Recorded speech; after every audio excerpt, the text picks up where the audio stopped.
they talk about the strategic self-presentation. And that reminded me so much of you. I'm going to read a quick passage from the book just so you... Donc, elle parle du Maybe bouquin you can reference I don't need to read. It's perfect. Everything is et judged elle by dit its que... appearance. Je vais remettre en anglais. Et elle dit que, en fait, ça lui fait penser à lui. Voilà, simplement parce que lui, il sait bien se présenter lui-même. C'est la What is self-presentation. unseen counts for nothing. Never let yourself get lost in the crowd or buried in oblivion. Stand out. Be conspicuous at all costs. Make yourself a magnet of attention by appearing larger, more colorful, more mysterious than the bland and timid masses. Draw attention to yourself by creating an unforgettable, even controversial image. Court scandal. Do anything to make yourself seem larger than life and shine more brightly than those around you. Make no distinction between kinds of attention. Notoriety of any sort will bring you power. Better to be slandered and attacked than ignored. Alors, ça, c'est les 48 lois du pouvoir. Il explique en gros que il faut faire en sorte d'être mémorable. C'est-à-dire que ce soit même d'une mauvaise manière, d'une bonne manière, peu importe, mais qu'on parle de toi, c'est mieux, quoi qu'il arrive, plutôt qu'on ne parle pas de toi. Donc, il explique que dans ce livre-là, visiblement dans la partie qu'elle lit, que l'une des manières d'être influent et d'abord du pouvoir, c'est donc d'être clivant. Parce que même si t'es clivant et que la moitié des gens t'aiment pas, l'autre moitié t'adorera. D'ailleurs, Grant Cardone, qui est un entrepreneur très connu aux États-Unis, qui vit en Floride, à Miami, je passais à côté de ses bureaux il y a pas longtemps. D'ailleurs, c'est assez marrant. Ils sont assez, c'est assez sympa. Puis il y a des belles voitures sur le parking, hein, ça c'est clair. Lui, il est dans l'IMO. Et notre associé Yann l'a fait venir pour un live il y a un mois, donc c'est assez contextuel que j'en parle. Il avait dit cette phrase-là. Il avait dit « Je communique de façon extrêmement brutale, frontale et très intense, parce que si la moitié des Américains me détestent, je finis président en fait. » Pourquoi ? Parce que c'est exactement cette polarisation qui fait que l'autre moitié va t'adorer. Et c'est intéressant comme lecture, c'est de se dire finalement, attention à ne pas être trop lisse, consensuelle, et c'est pas l'objectif d'ailleurs de ce type de contenu. Moi je suis pas dans un rapport helvétique à la réflexion. J'adore mes amis suisses, mais mon objectif c'est pas de dire ah on sait pas. Non, on sait, t'as pas compris là.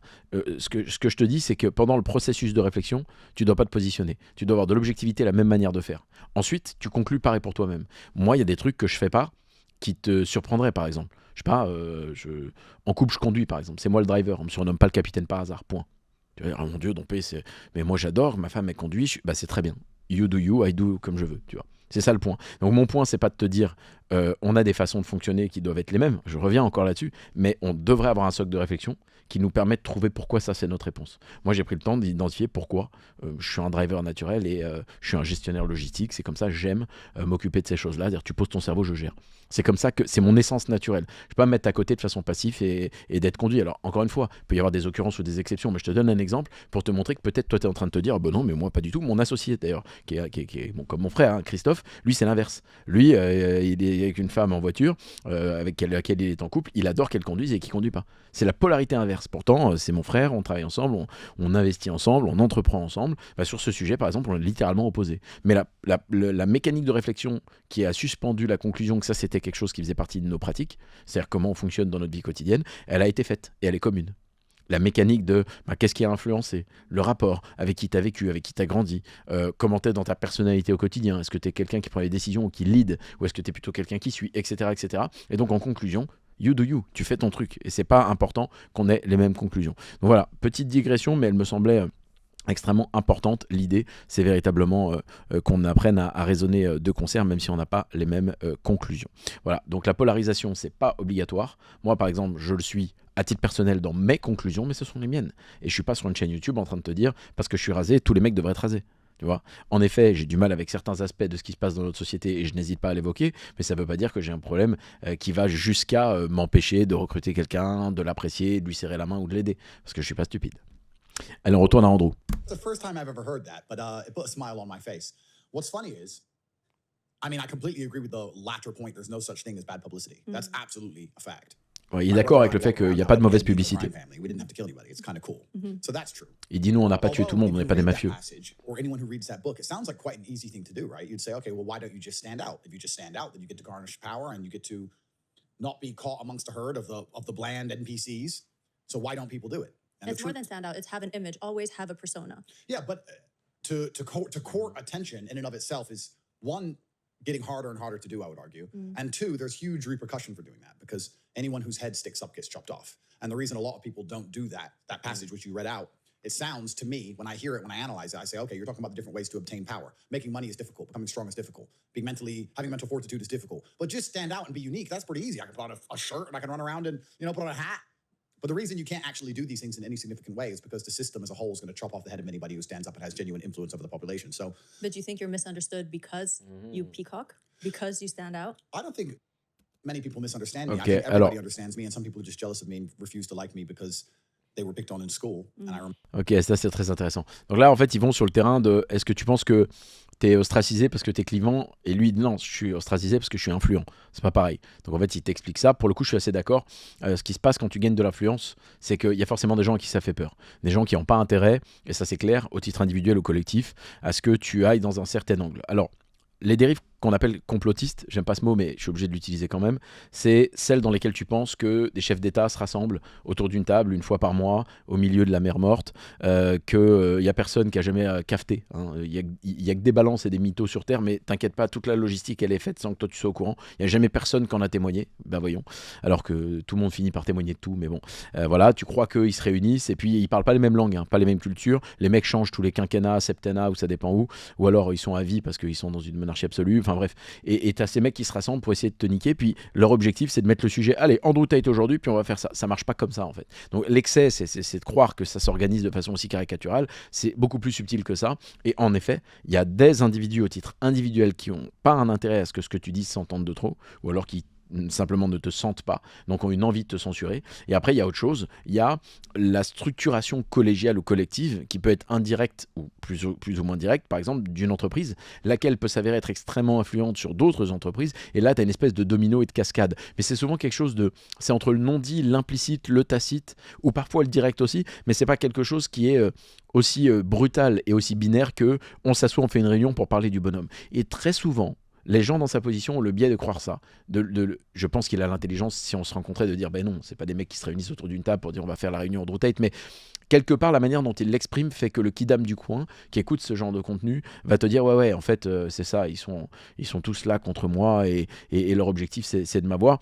Non, en effet t'es influent, ça peut embêter des gens, c'est vrai, et ce qu'il dit c'est que c'est pour ça que ça attaque. Bon, il a sa petite pointe de dire je crois que les gens sont jaloux de moi, etc. Il y a peut-être une pointe de ça qui est vrai. Je crois que quand on dérange, c'est aussi parce qu'on incarne ce que quelqu'un n'est pas.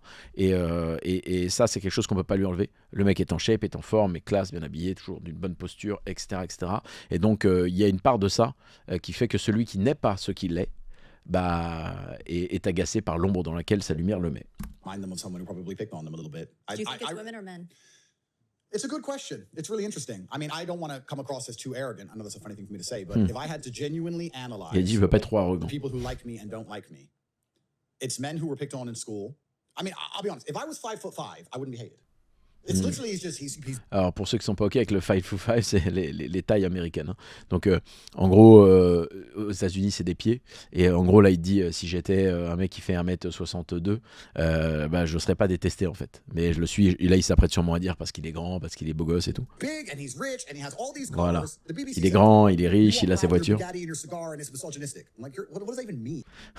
Là il dit, la BBC l'ont dit, tu sors de ta belle voiture avec ton cigare, etc. C'est misogyne. Il dit de quoi tu parles. Et là il a pas tort, hein, parce qu'à un moment donné faut mettre les choses en silo. C'est pas parce que t'es un peu caricatural que t'es comme ça. Qu'est-ce que t'en sais? Ça se trouve c'est le mec le plus élégant du monde avec une femme, ça se trouve c'est lui qui cuisine à la maison quand il est en couple, ça tu sais pas tous ces trucs là. Donc attention. It means that I'm 6'3" and I have a whole bunch of money and a bunch of nice cars, and they just don't. My image as a whole aggravates them. I don't have to talk, so that's part of it. And then from women, do women dislike me? I don't know. I'm sure there's some troll somewhere. So I'll tell you, from my perspective, what I think. I think Là il dit, je sais pas si les femmes elles-mêmes ou pas, mais il y en a sûrement deux, il y a sûrement un troll ou deux, il dit. Et là elle dit ce qu'elle va penser, c'est intéressant ça. a lot of men love you. A lot of men respect you. Beaucoup d'hommes or they t'aiment. find you hilarious. You kind of play on the fantasy trouves of un what peu a man divertissant, could have, amusant. right? Even when you're doing it in an obnoxious way, showing your money and your cars and Même your quand t'es un fame, peu and I think pinçant. men love it. I mean, I even find my husband like scrolling and laughing when you're posting stuff. He actually loves it. Elle dit qu'elle a vu son mari And even when you say qui bold scrollait sur statements ses that vidéos. are maybe shocking or crass, I think a lot of men agree with you, but they're just worried to say it themselves. Well, this is what's interesting because you used a very important word there. You said obnoxious. Being obnoxious with your opinion, and I'm not saying obnoxious with your person. Alors pareil, là, c'est intéressant ce qu'ils disent parce que elle explique que la plupart des hommes en fait l'aiment bien, valident plein de choses qu'ils disent, mais n'osent pas le dire à haute voix. Ensuite, il y a des mots particuliers. Par exemple, en anglais, obnoxious. Si tu sais pas ce que ça veut dire, regarde, je vais te montrer comment on fait. Tu mets traduction, hein, tu vois. C'est important. Tu vas sur le translator, voilà. Tac. Si jamais tu as besoin de le copier, tu le copies. Ok. Hop, voilà. Et tu regardes ce que ça veut dire. traduction littérale. Hop là, voilà, ça veut dire, alors, ils traduisent odieux, oui, bon, c'est plutôt détestable, c'est plutôt le mec un peu agaçant parce qu'il est pinçant, mais bon, il n'y a pas des synonymes. Ah bah voilà, insupportable, détestable, etc., il y en a d'autres, voilà, infect, etc., voilà, c'est ça, obnoxious, c'est vraiment ce truc-là, mais je prends le temps, parce que voilà le genre de choses qu'on fait quand il te manque un mot de vocabulaire, en français ou en anglais, tu prends 2 secondes, et tu vas regarder, en fait. Mais ça, c'est ce que personne fait. Toi, t'écoutes, et t'es là, et t'as raté tout le propos, parce qu'en fait, le mot est le centre de ce qui est en train de se dire. Can't be With societally your stuff. retarded. But to be obnoxious with an opinion in general is a masculine trait. To sit and say, I've said it this way and that offends you, but I've said it this way anyway because I'm not afraid of what you're going to do about what I've said. That's a masculine imperative in the first place. Il a raison, là-dessus il a raison. Il dit en fait, quand tu as un propos qui est un peu pinçant, un peu agressif, un peu ferme comme ça, et qui peut être passé pour être détestable, que tu es un homme et que tu dis quelque chose que tu penses, tu le dis parce que c'est un peu notre caractère. Je rappelle, on est hormonaux et sanguin et génétique avant d'être socio-culturel et psychologique, n'en déplaise à quiconque ici essaie de croire que nous sommes que des conclusions de construction sociale, et c'est quelqu'un qui écrit 5 bouquins sur la psychologie humaine qui te le dit, donc j'aurais intérêt à dire l'inverse. En vérité, là-dessus il a raison. C'est un trait d'une énergie testostéronée, de dire écoute, maintenant je te dis ça, c'est comme ça. Et d'ailleurs, je l'ai fait 1 ou 2 fois dans la vidéo. Et c'est pas par agressivité. Ça peut paraître. Tu dis, oula, il rigole pas. Non, je plaisante pas. En fait, je pense que je veux, si t'essaies de me détrôner, on va faire la bagarre, on va pas être copains. Je parle oralement. Pourquoi ? Parce que c'est comme ça que j'avance et je t'ai pas demandé d'essayer de rentrer dans mon cerveau et de me changer, sauf si je te demande de l'aide ou que je me questionne sur certaines choses. Vous voyez ? Et là, il révèle quelque chose de tout à fait naturel et c'est logique. Et donc, ça plaît pas toujours parce que les gens qui ne sont pas dotés de cette énergie-là ne la comprennent pas. Et il y a malheureusement beaucoup d'hommes qui le sont pas au passage. Ça crée des mécompréhensions. To sit and say, I'm going to talk this way and all 20 of them will get mad, but I can fight all 20 of them, so I don't care. That's Ouais, alors intéressant. the masculine imperative. So a lot of Voilà, et là, il dit, bah ouais, je te dis ce que je veux, vous êtes 20, je vous dis que je pense pas comme vous, et en fait, je vous le dis parce que ce sont ses mots, parce qu'il dit qu'il est capable de se lever, de tous les taper. Alors évidemment, il est 4 fois champion du monde de kickboxing, il a une certaine posture, et puis là, il caricature le propos. C'est pas Rambo, et en vérité, aucun d'entre nous serait capable de faire ça. Tu aurais de grandes surprises si t'avais 20 mecs en face de toi, et à aucun moment, moi, j'aurais l'arrogance de dire un truc pareil, mais lui, il l'a parce que c'est une manière de parler. Donc encore une fois, il y a la traduction littérale, et il y a l'interprétation qui est sous-jacente. L'interprétation qui est sous-jacente, c'est qu'il te dit, et ça je vous l'ai souvent dit, moi qui parle de apprendre à se défendre, etc. Quand t'as mis des claques et que t'as appris à en prendre, surtout le fait d'en prendre, t'apprends que t'es pas en sucre. Et donc en vérité, tu peux, ce qu'il appelle stand out et être droit dans tes bottes, parce que tu sais que, ok, s'il y a une confrontation physique, je vais la gérer. Je t'ai pas dit que j'allais la gagner. Je peux en prendre 1 ou 2, je vais me faire éclater, mais je vais la gérer globalement. Voilà, c'est ce qu'il dit et je trouve ça intéressant. Il appelle ça la masculine imperative. Tu vois, l'impératif masculin. understand it and go, yeah, he pissed everyone off with the way he said it. But that's actually a masculine way to do it. It's very feminine to sit and go, well, I don't want to make you mad, but I think that maybe there could be. Yeah. And Et il dit que c'est très féminin le truc de alors je veux pas t'énerver mais du coup tu sais ça pourrait être, et je suis d'accord avec lui, les 2-3 sujets où dans la vidéo là j'ai fait des digressions personnelles et j'ai été relativement droit, je l'ai fait sans aucune forme de diplomatie. J'ai été droit, j'ai dit c'est comme ça, point. Et j'ai pas rajouté je t'emmerde, mais je le pense, mais pas par manque de respect, mais parce que il a raison, c'est un trait masculin. Et pour le coup, c'est pas une polarisation qui est mauvaise, ça, hein. Ce qu'il est en train de faire là, c'est une polarisation qui est intéressante. Et c'est bien que les femmes aient la douceur justement d'être un peu plus dans la rondeur, un peu plus dans la diplomatie. Et d'ailleurs, je le vois nous dans le groupe, hein, on a dans les niveaux de direction que quasiment que des femmes, et c'est mieux, c'est vraiment mieux. Pourquoi ? Parce que justement, elles savent prendre un peu la brutalité qu'on a nous, parce qu'on a en plus des entrepreneurs un peu fonceurs et bourrins, on en met un peu partout, puis elles cadrent, elles vont un peu arrondir, elles vont mettre des mots, faire une réunion, introduire la chose, on va être beaucoup plus direct et beaucoup plus frontal, parce que c'est en nous. Donc jusqu'à présent, il y a des choses qui sont un peu des truismes, des vérités d'évidence, mais que déjà, beaucoup de gens réfutent. On est déjà dans le problème là. it's how they're trying to neuter men in general across the entire Western Hemisphere, but they want us to talk and think and act that way. And I refuse to do it, which is why they hate me so much. But I think a lot of men understand that when I'm saying things the way I'm saying them, especially if I'm triggering somebody, that I'm doing it to trigger them. I mean, it does make it a little bit more entertaining to do. That is true. I am a troll to a degree. It is true. But it doesn't mean I don't mean what I say. Yeah. It means I say it in a particular way. Il a dit je suis un troll à un certain niveau, je l'admets. Et oui les amis, et vous avez vu le sourire, et ça c'est important. Bien sûr que le mec il troll. Un troll c'est quoi pour ceux qui savent pas sur les réseaux sociaux ? C'est quelqu'un qui va caricaturer son propos, qui va le durcir le trait pour essayer d'aller passer un message et pour sortir du lot, hein, parce que c'est le jeu de la controverse, du fait d'être justement polarisant, pour marcher sur les réseaux sociaux, pour fonctionner sur les réseaux sociaux. Et donc il l'admet. Le mec bien sûr qui troll un peu de temps en temps. Il met des posts, à l'époque il en avait mis un sur Greta. Je me rappelle, ça avait fait un scandale. Mais en vérité, c'était un troll. C'est encore une fois, c'était une manière de titiller. Alors, il faut assumer ce qu'on fait. Il joue à un jeu qui est compliqué et du coup, quand il en prend plein la gueule, il l'assume. Mais je pense pas que le mec se défausse. Mais en tout cas, là-dessus, c'est bien qu'il l'admette. Would you say that I think you're very intelligent, and I think that Je you pense que t'es know what you're intelligent. doing when you're saying something in a bold, obnoxious, or Et elle dit, headline je crois que tu sais ce que kind tu of fais way. quand tu And parles. I think that is a major reason why you built a giant following. But now that you have your soldiers, okay, now that you have the platform and the following, do you still feel the need to say things the way you say them? Well, that's what I think, and that's how I think them. How you think them, or is it because you would say a really bold statement instead of saying it in a way that I think everybody agrees with? I mean, many things that I was coming across, I'm like, no, he's right, and he's right about that too. But would I choose your words? Well, Ok, intéressant. Là, elle dit, moi je suis honnête avec toi, elle dit qu'elle est d'accord avec ses propos. Elle lui demande, maintenant que tu as beaucoup de followers, beaucoup de gens qui te suivent, que tu as de l'impact, que ça fonctionne, etc. Est-ce que tu ressens le besoin de dire les choses de la même manière et tu veux pas un tout petit peu lisser le propos pour donner des disclaimers, de la nuance, des proportions, des prorata? L'exercice que je fais là pour le coup. Et il dit non, parce que c'est comme ça que je les pense et donc je les dis comme je les pense. Et elle dit, bah tu vois, parce que typiquement, je suis d'accord avec ce que tu dis, mais est-ce que je choisirais tes mots? Probablement pas. Parce qu'il est vrai que le mec, de temps en temps, il est quand même sacrément brutal. Et dans une société si binaire, bah, il appuie dessus. Et en fait, il faut comprendre pourquoi ce genre de mecs sont nés. Ce genre de mecs sont nés parce qu'on est allé trop loin de l'autre côté.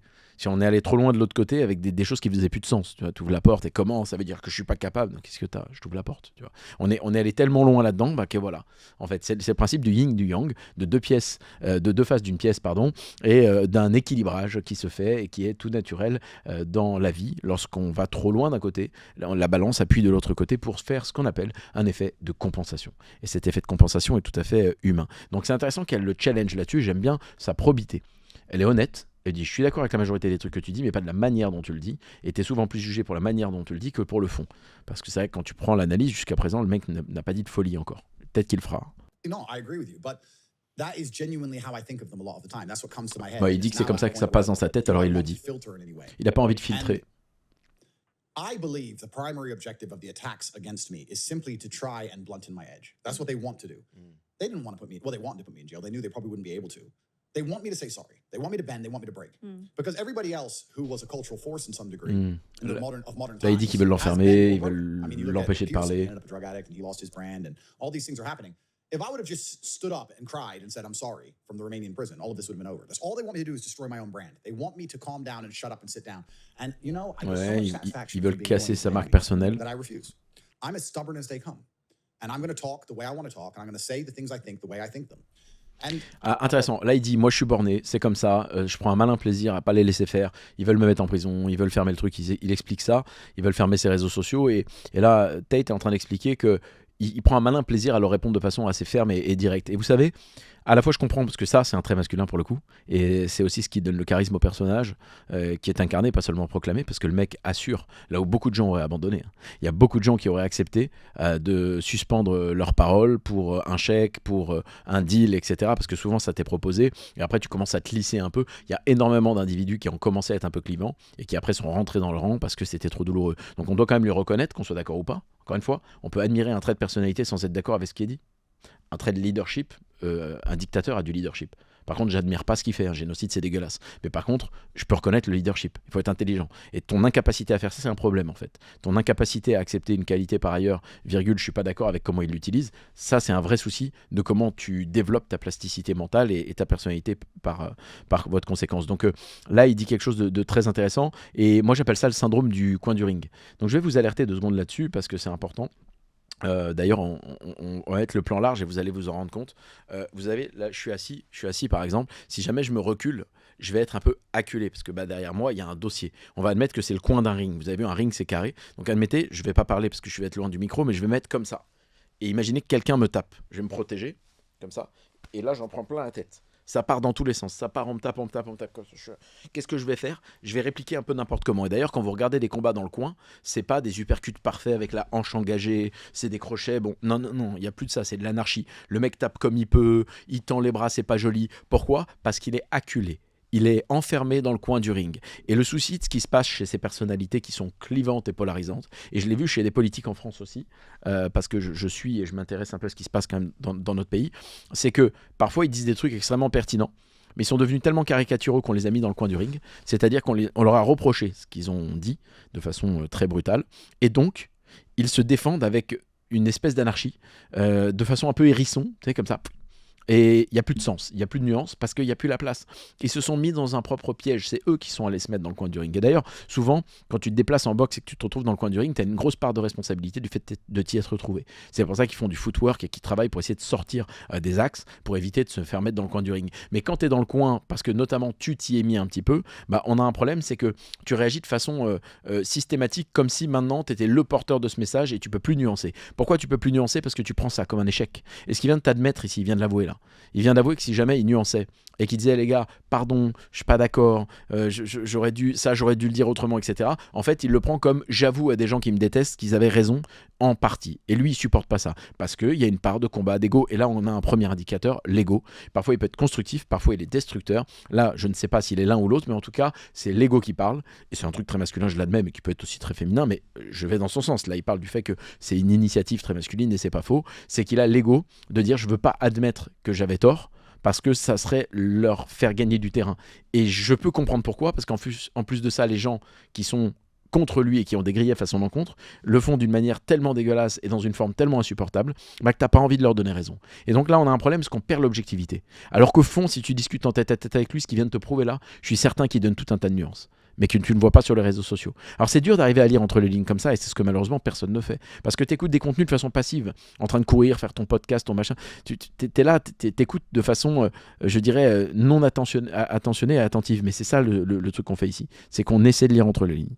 I guess it is a side effect of success because we talked about how saying things obnoxiously is masculine. It's actually a sign of success where people talk about fuck you money, but you can have a fuck you personality and a fuck you attitude. I don't need anybody to really like me, and I don't need anybody to talk to me, and I don't need to talk to anybody. On parle beaucoup de la So fuck you I have money, lui il this- parle du fuck you I'm very mindset. open and J'ai honest fait une with vidéo people. là-dessus d'ailleurs à l'époque. C'est marrant qu'il dise ça. Heureusement que je l'ai sorti il y a des années, on aurait cru que je l'avais pris de lui. Fuck you mindset, c'est qu'il n'y a pas juste l'argent qui compte, c'est aussi de dire moi j'ai besoin de personne, tu m'aimes pas, c'est ok. Et moi le fait d'avoir fait Harakiri à l'époque et tout perdu financièrement m'a montré que tu me mettras pas à genoux en fait. Tu me mettras pas à genoux parce que j'ai déjà moi-même suicidé mon activité professionnelle et aussi une relation personnelle qui était incroyable, etc. Et j'ai donc montré que j'en étais capable. Et quand tu fais ça sur les deux terrains de la vie personnelle en couple et de la vie professionnelle, tout le monde te regarde en disant déconne pas avec lui. Et mes amis associés le savent. Souvent, je parlais de Chris, mon associé sur YAM, il le dit aux gens. Il dit déconne pas avec Dompé en fait, puisque que tu le comprennes ou pas, lui, s'il a décidé que là tu as manqué de respect, que c'était terminé, c'est fini. Il n'y a plus d'enjeu financier, tu peux pas l'avoir avec ça. Il n'y a pas d'enjeu d'ego, il n'y a pas de ah t'es pas capable de sauter. Non, si j'ai estimé que je saute pas, je saute pas. Et en fait, cette énergie qu'il a, je la comprends, je l'ai aussi. Par contre, je l'ai canalisée. Parce que sinon, après, tu deviens con. Vous voyez, c'est très important. Mais c'est intéressant ce qu'il dit là. Le fait d'être confiant au point de se dire écoute, j'ai pas besoin que tu me valides là. Donc, à la fin de la journée, je te dis ce que je pense et point. Et c'est quand même tout à fait plus respectable ça que quelqu'un qui est toujours en train de faire des gnangnans, ce que j'appelle les monsieur oui-oui. Qui veulent plaire à tout le monde, qui disent oui tout le temps. C'est ce genre d'individu, tu sais qu'il pense pas un truc, tu le retrouves à la salle de sport en train de parler avec un tiers qui lui dit une dinguerie, et lui dit oui, c'est vrai, c'est pas faux. Comment c'est pas faux? Dis-lui que t'es pas d'accord avec ça. Et il le dit pas, parce qu'il veut éviter le conflit, parce qu'il a envie de plaire, et ça, c'est un trait qui, en effet, n'est pas quelque chose qui est estimé et respecté par la société, et pour info, messieurs, qui est pas du tout respecté par ces dames. Parce que même si elles l'aiment pas parfois, elles te reconnaîtront beaucoup plus qu'elles apprécient son charisme et qu'il est beaucoup plus attirant celui-ci que celui de quelqu'un qui se conforme toujours à vouloir plaire aux gens. Donc c'est une parenthèse, je parle de forme, pas de fond. Dans la forme, soyez capable quand même de tenir un peu une parole, un discours, et de dire non, je suis pas d'accord. Parce que si vous êtes toujours en train de dire oui pour plaire à tout le monde, c'est compliqué. About the way I think about things and I say them exactly how I think them. And sometimes if they aggravate or antagonize people, I enjoy that because it allows me to read their emotional leakage or get a read on them as an individual. If I meet somebody and I sit down and I say something and they lose their mind, well, then I know they're an idiot. Like you don't even, this is the first time you've ever met me. How can my words control your emotionality to the point where you're now genuinely upset? You're an idiot. If I sat down with somebody and they said something racist to me or something horrible to me or they said I was a human trafficker, I couldn't care less. It doesn't matter to me because I don't see their opinion as important. But when I sit down with people and I say something which is not only true, usually hilarious, and people lose their mind, well, then I just know they're clowns. Il a raison. Hein. Il dit que si jamais il rencontre quelqu'un qui perd son... Il appelle ça lose the mind. En anglais, c'est perdre pied et ne plus se contrôler. C'est-à-dire, en gros, tu lui dis un truc un peu raciste, un peu agressif, etc. L'autre, il vrille, il s'énerve et trucs. Il dit, tu m'as juste montré que tu étais un imbécile. Quelqu'un qui sait réfléchir, quelqu'un qui est calme, quelqu'un qui se maîtrise, bah, c'est quelqu'un qui va pas s'emporter. Et quand tu t'emportes, tu m'as montré que tu étais un clown. En fait, pour l'instant, il dit que des vérités, mais c'est un peu des truismes. Ce sont des vérités d'évidence. Il enfonce des portes ouvertes. Because that is the primary objective of the Matrix in the first place, is to elicit emotional leakage and emotional attention from people who have no vested interest in the subject at all. I mean, they can get people who are they can get people emotionally riled up over subjects they don't even understand or know. This happened recently with the Houthis. It was funny. Before Trump started bombing the Houthis, I noticed the news was talking about the Houthis all the time. We have to get the Houthis, the Houthis, the Houthis. And everyone's walking around going, yeah, we have to get the Houthis. I'm like, you didn't even know who the Houthis were 3 days ago. You didn't even know where Yemen is. But they could just make you dislike these people so they can murder them en masse. How do they do that? Because they can emotionally affect you. I can't be emotionally affected. Ok, il parle. Alors ça c'est son opinion. Il parle des médias qui, selon ce qu'il dit, auraient un peu matrixé tout le monde sur les Houthis au Yémen et justement pour les diaboliser avant que les États-Unis décident d'une frappe pour les exploser, pour tuer certaines cibles. Et il parle de la manipulation de masse en termes médiatiques et de communication pour faire passer un message très intéressant parce que c'est pas faux. Je sais pas sur le sujet si c'est pas faux. Je suis au-dessus là. C'est holistique mon propos. En termes de communication, c'est une stratégie média. C'est-à-dire que bah oui, tu vas diaboliser et comme ça passe dans la société. Et il dit putain, tu sais même pas qui c'était ces mecs-là au Yémen et tu sais même pas où c'est sur une carte dans le monde. Mais d'un seul coup, t'étais d'accord qu'il fallait aller tuer ces méchants individus qui allaient te faire des horreurs. Et c'est très intéressant parce que ça montre qu'il maîtrise évidemment l'art de la communication et qu'il est au courant des méthodologies de manipulation qui de toute façon, quoi qu'on fasse quand on communique, est un acte manipulatoire, hein. On vit un théâtre permanent, que tu vendes quelque chose ou pas, quand ta fille de 9 ans te demande une glace à 18h juste avant de manger, elle te manipule, hein, avec son petit sourire, son sourire en coin, et après elle le garde longtemps. Pareil quand ton fils il te demande un jouet, un machin, un truc. D'ailleurs les garçons sont tellement stratèges là-dedans il veut un nouveau skateboard, il est capable d'aller casser le précédent pour te dire regarde mais il est cassé lui, il m'en faut un, tu vois, parce que tu veux pas lui acheter. Donc il y a des schémas de l'enfance jusqu'à la vie adulte qui démontrent ces approches-là et il en parle à raison. Après, est-ce que sur le sujet, il y a eu cette fameuse manipulation? Attention, et justement, faites gaffe au fameux they, tu sais, le fameux ils veulent me voir ceci, ils veulent, c'est qui ils? Et en fait, c'est ça qui est compliqué, parce qu'en qualifiant indirectement le il, mais sans le nommer, donc en disant qu'il y a quelque chose mais sans justifier ce que c'est, il t'imprime le fait qu'il y a quelque chose qui se passe malgré toi et ça le rend un peu victime. Et le côté martyr augmente le niveau d'empathie que les gens ont pour toi et donc indirectement tu te sens proche du bonhomme. Donc je dis pas que tout est calculé à ce point-là, mais vu l'intelligence en termes de communication de l'individu, si.